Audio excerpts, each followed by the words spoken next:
Hey guys, hello, welcome to today's blog.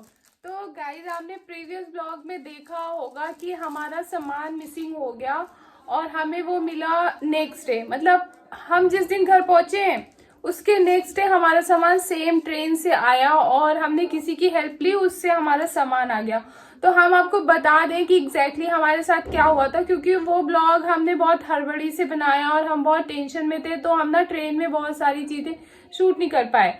तो वो चीज मैं आपको बताना चाहती हूँ। इरम स्टार्ट करेगी। इरम तुम बताओ, क्योंकि सबसे पहले ये चढ़ी थी ना ट्रेन में। मैं एक जल्दी से रिकैप दे देती हूँ। हुआ क्या कि मैं चढ़ी दिल्ली से, ये चढ़ी गाजियाबाद से, और ये लोग हाफ एन आवर पहले पहुंच चुके थे स्टेशन पे। More than half an hour. आपने देखा होगा, हमने दूध वगैरह अलिशबा को गाड़ी में पिलाया। उसके बाद हम स्टेशन 2 बार गए सामान लेके, क्योंकि हमारे पास थोड़ा ज्यादा सामान था। बेबी का फीडिंग बैग था, डायपर वगैरह था, खाना था, मतलब छोटे छोटे करके कई सारे बैग्स थे हमारे पास। हाँ, तो ये सारे बैग्स के साथ भी प्लेटफॉर्म पे वेट कर रही थी। ट्रेन आई, लोग भाग रहे हैं बिल्कुल पागलों की तरह। इनको तब भी समझ में नहीं आया कि डब्बा गड़बड़ लगाया है एज पर डिस्प्ले।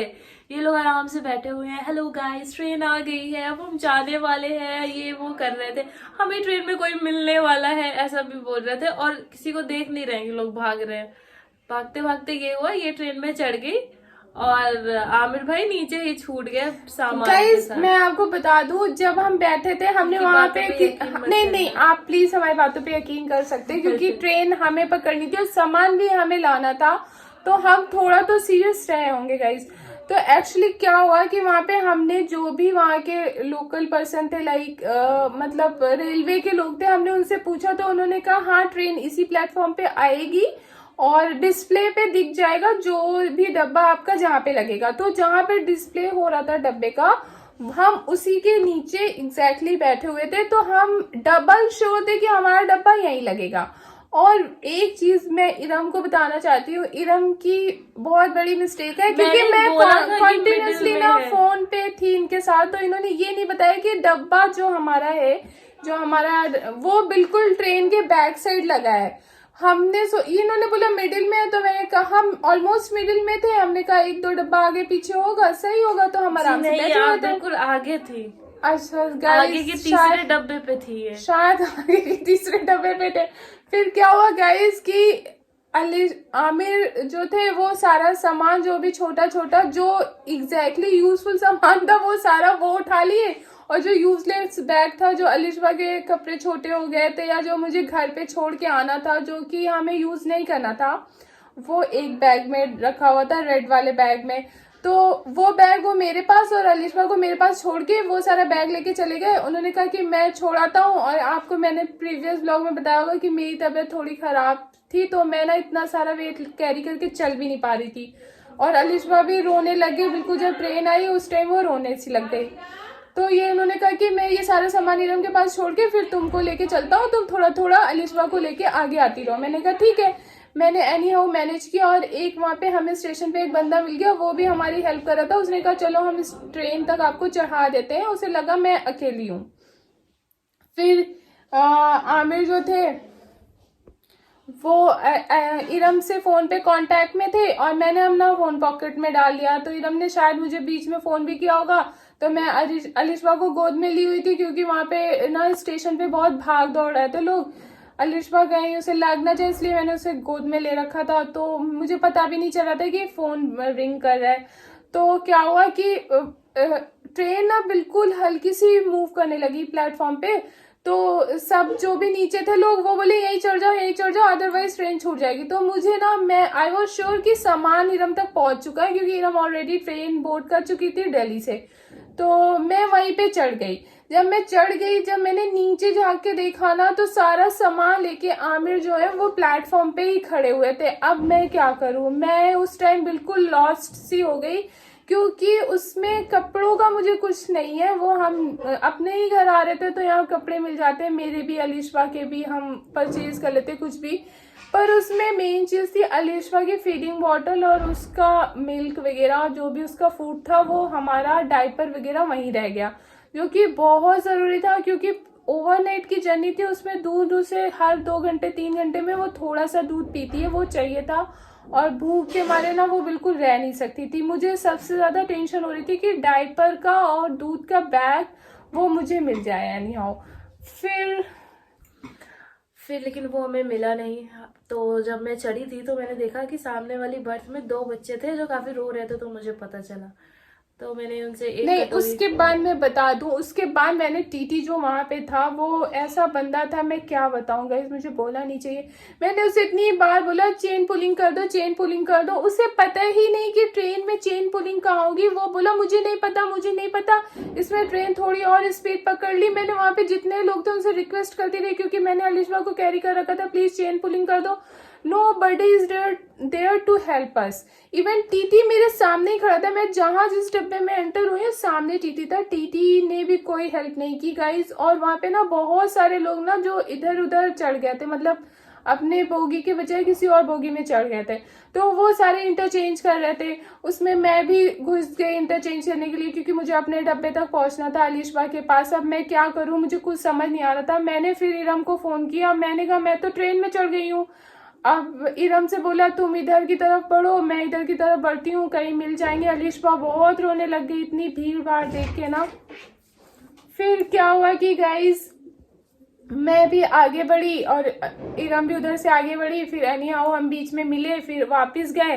फिर मैंने कहा सबसे पहले बर्थ पे पहुंचते ही कि मैं खुर्जा में चेन पुलिंग करके उतर जाती हूँ। खुर्जा ही नियर बाई था मेरे घर से, पर जब हमने चेक किया तो ट्रेन खुर्जा से भी निकल चुकी। जब तक ये बर्थ तक पहुंची थी ट्रेन खुर्जा से निकल चुकी थी। गाइस ट्रेन इतनी फास्ट चल रही थी ना कि वो खुर्जा से भी निकल चुकी। अब तो हमारे पास कोई ऑप्शन नहीं बचा था सिवाय घर आने के।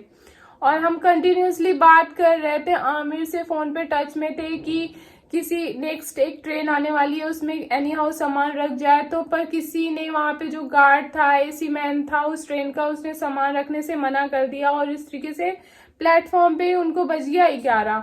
तो हमारा सामान भी उस दिन नहीं आ पाया। उसके बाद हमने सबसे पहले ये सोचा कि हम सबसे पहले अलिशबा के लिए कहीं से दूध अरेंज करते, क्योंकि अगर उसे भूख लगी फिर उसे संभालना मुश्किल हो जाएगा।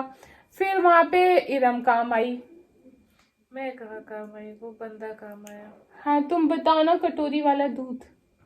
ओ हाँ, फिर हमने वो कटोरी वाला दूध मांगा अपने पड़ोसी बर्थ वाली लोगों से। वो काफी अच्छे थे। हमारे पास एक फैमिली जो थी नेक्स्ट कूप में थी, हाँ। उसके पास 2 बेबी थे। जैसा इरम ने पहले ही देख लिया था दिल्ली से चढ़ते, तो बोले शायद वो हमारी हेल्प कर सकते, तो उन्होंने हमें एक कटोरी दूध दिया, जो उन पे भी उनके अकॉर्डिंग ही था, लिमिटेड दूध था गाइस, फिर भी उन्होंने हमें दिया। वो बहुत ही अच्छे लोग थे। पर अलिशबा एक्चुअली आपने देखा होगा प्रीवियस वीडियोस में भी कि वो स्पून से दूध लेती नहीं है, वो फीडिंग बॉटल लेती है, और फीडिंग बॉटल उसके लिए मस्त, उससे वो पेट नहीं भरता। पर हमें कहीं से दूध मिल गया, उसने वो भी ना पिया नहीं, हाथ मार दिया, कुछ गिर गया, बहुत थोड़ा सा पिया, 50-60% तो उसने गिरा दिया। नो इन्हें हटाओ, ये हमारे ब्लॉग में नहीं आ सकते। अभी मैं कुछ अपना ये सबसे गंदी बिल्लियां हमारे घर की। हाँ बस ट्राई करते हैं रूम में ना घुसे। तो फिर क्या हुआ गाइस कि हम फिर हमारे साथ एक बंदा जो प्लेटफॉर्म से हमारे ये जो बिल्लियां हमने देखी ये भी ब्लॉगर है। ओके हाँ, ये भी ब्लॉगर बन गई है। और अनफॉर्चुनेटली जिस दिन इनके 100 सब्सक्राइबर पूरे हो जाएंगे ये चिकन पार्टी करेंगे। यस, और बहुत जल्दी होने वाले हैं, बहुत जल्दी इनके 100 सब्सक्राइबर्स होने वाले। मेरे गाइस आप यकीन नहीं करेंगे, मैंने जब चैनल स्टार्ट किया था और मेरे इतनी जल्दी 100 सब्सक्राइबर्स नहीं हुए जितनी जल्दी इन बिल्लियों के हो गए हैं, सीरियसली गाइस। और उसके बाद क्या हुआ कि जो बंदा हमारा स्टेशन से हेल्प कर रहा था ना, वो हम सामान लेके, अलिशबा भी रो रही थी, उसको भी समझ नहीं आया, वो हमारे बात तक पहुंच गया।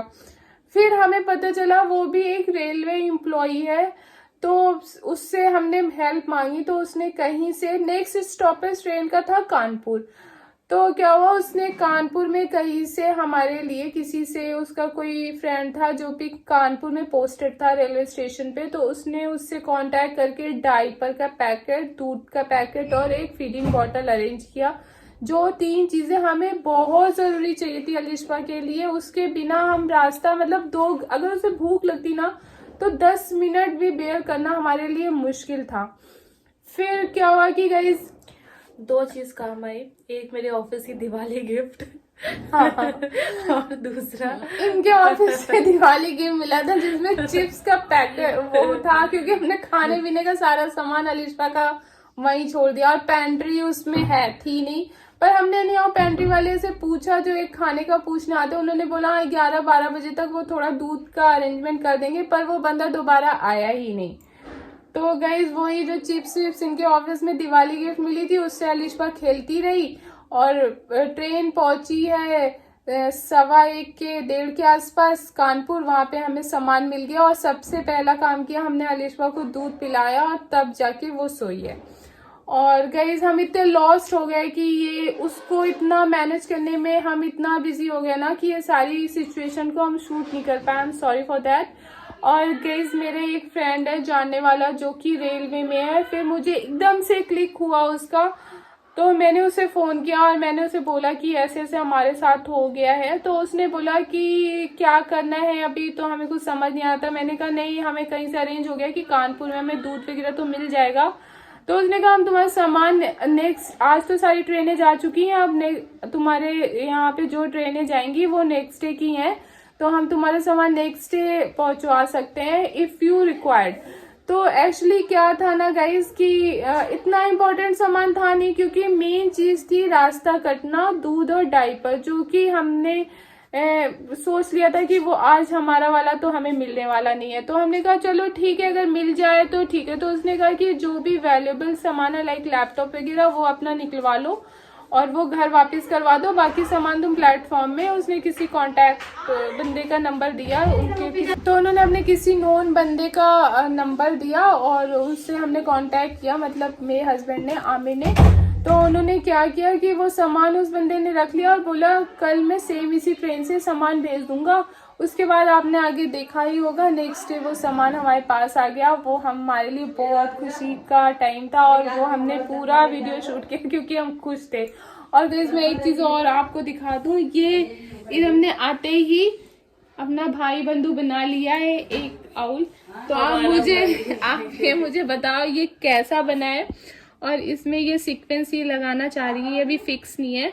तो ये एक टी शर्ट है वाइट कलर की, बाद में जब ये कंप्लीट हो जाएगी तब हम इसे दिखा देंगे। और अलिशबा ने भी एक पेंटिंग की है, आपने देखा होगा। अभी किस तरीके से कर रही है वो भी मैं दिखा देती हूँ, और बनने के बाद कैसी हुई है वो मैं आपको दिखा देती हूँ। अभी इधर लाओ इरम। तो गाइस ये अलिशबा की फर्स्ट पेंटिंग है, ये देखो, जो कि बनने के बाद ऐसी आई है। और पेंटिंग की वीडियोस मैं इसमें लगा दूंगी। तो गाइज आज के लिए बस इतना ही, काफी लंबी बातचीत हो गई हमारी ऐसे। अरे मुझे तो बताओ फर्स्ट टाइम ये तो गाइज अभी तो ये बहुत ज्यादा कंफ्यूज है कि ये इस तरीके से लगाए कि ये लगाए, तो मैं इसको अभी ये समझाती हूँ कि ये कैसे करना है गाइज। तो अभी के लिए बस इतना ही, मिलते हैं अभी अपने नेक्स्ट ब्लॉग में, और भी कुछ यहाँ की एक्टिविटीज़ कैप्चर करेंगे, अलिशबा को कैप्चर करेंगे। तब तक के लिए गुड बाय। चैनल पे नए तो प्लीज़ सब्सक्राइब करके चाहिए, वीडियो को लाइक ज़रूर करिएगा। और गाइज अगर आपके साथ कभी ऐसा हो जैसा हमारे साथ हुआ है, तो आप प्लीज़ 2 चीज़ें ध्यान रखना। एक तो अगर ट्रेन का स्टॉपेज बहुत कम देर के लिए प्लेटफॉर्म पे, तो आपके साथ जितने लोग हैं उन्हें अलग नहीं होना है, क्योंकि उस टाइम आप ना फ़ोन पे भी कोऑर्डिनेट नहीं कर सकते हो कि एग्जैक्टली अगला बंदा कहाँ है। तो आप एक साथ रहो और जहाँ पे भी लगे कि हाँ ट्रेन अब छूट सकती है, वहीं पे आप ट्रेन बोर्ड कर लो सब साथ के साथ। ये एक सबसे अच्छा मतलब इम्पोर्टेंट लेसन लर्न है जो कि हमने सीखा, क्योंकि हम बिछड़ गए थे और हम फ़ोन पे भी कोऑर्डिनेट नहीं कर पा रहे थे क्योंकि हमारे पास बेबी था। तो हमें पता भी नहीं था कि एग्जैक्टली सामान ट्रेन में बोर्ड हुआ है कि नहीं। तो मेन प्रॉब्लम ये हो गई। अगर हम साथ होते तो हम वहीं पे सामान लेके चले जाते, उसके बाद हमें चाहे जितना भी टाइम लगता हम अपने बर्थ तक पहुंच जाते। तो ये बिग मिस्टेक थी जो हमने किया गाइस, और हमें उसकी सज़ा भी मिली। हमने काफ़ी मतलब 4-5 घंटे लाइक जब तक हमें दूध और फीडिंग बॉटल ये सब नहीं मिला, हम काफ़ी परेशान रहे। तो आज ये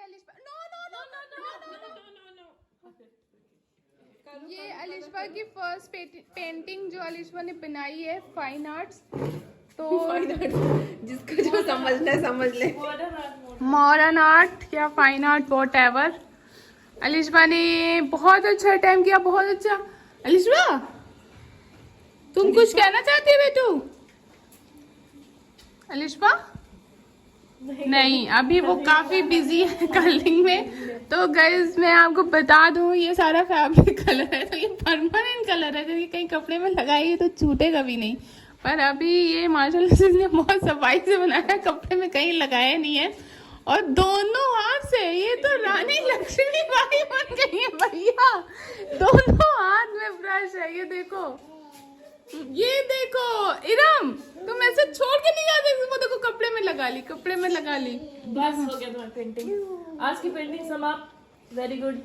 अब तुम्हारी पेंटिंग का एग्जीबिशन बनाएंगे। चूचा देना चूचा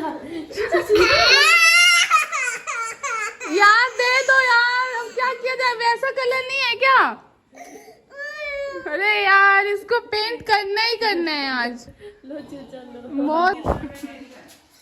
अरे अलिशबा देखो तुम्हारा हाथ कहाँ लग रहा है। नहीं, अरे यार अपने हाथ पे पेंट करने लग गई है। अब तुमने क्यों सिखाया उसे ये चीज? उसका ब्रश धो दो और दोनों ब्रश दे दो बस। पानी अब तुम्हारे पास है। तो ये गाइस पानी आ गया है और अलिशबा का हाथ जा रहा है पानी के अंदर। पहले ब्रश दो, तो पहले ब्रश धो दो।